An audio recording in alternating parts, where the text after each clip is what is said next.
Hi guys, I'm Peter. I'm in Jamaica and I'm gonna give you some tips on services. As in, I'm taking a cone so I can show you.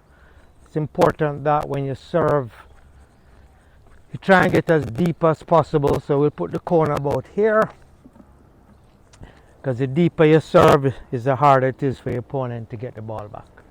What I usually do is a lot of people stand very close to the line.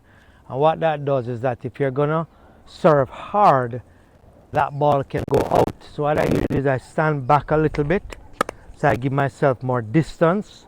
So if I do serve, it tends not to go out.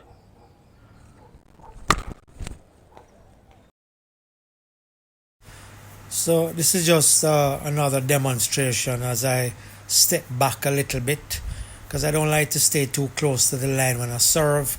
You know, my serve is quite fast and powerful, and what happens is that sometimes when you stay too close, the ball will go out. So I step back a little bit, and this way it gives me a good chance to go deep and the ball stays in play.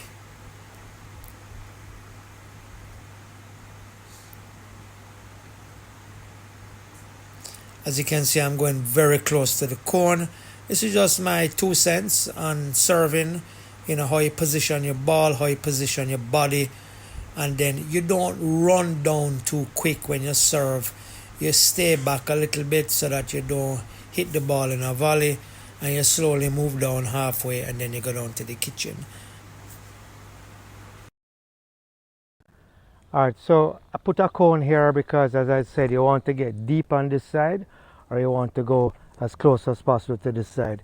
You really don't want your serve to be here unless you're doing a short serve. You want to try and serve as deep as possible. So we're playing doubles now, we're not playing singles, because singles is a total different game.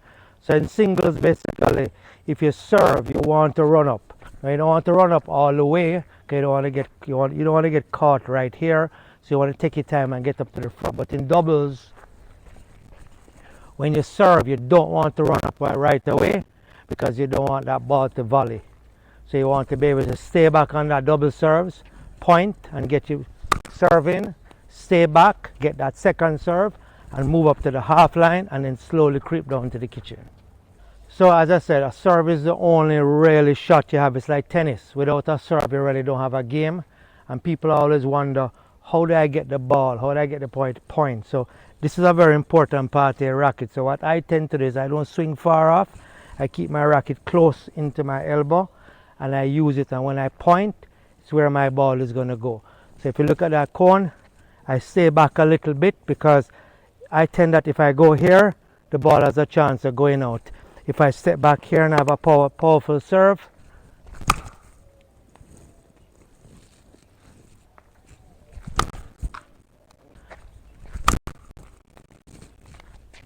so hi guys again. So I'm on the court. This is in Kingston, Jamaica, and I was just showing you some tips on how I think you should serve. You know, everybody has a different type of serve, but I find my serve works for me. It's not very powerful, but it's the way that I hold my racket. And people always think, well, should you put your finger on your racket here, or should you hold your racket here? A lot of the pros say hold your racket like this. I find sometimes when I put my finger here for the serving, I get that angle, because this finger helps me to drive. That doesn't mean that you need to do that, but I find it helps me. So let me show you why. This is how a lot of the pros actually serve, and to get their top spin, I find I serve with my finger like this. Again, you don't have to do it, but I find when I'm running up, it gives me the balance. If you notice how the ball is, what you really want is a deep serve, as far back as possible.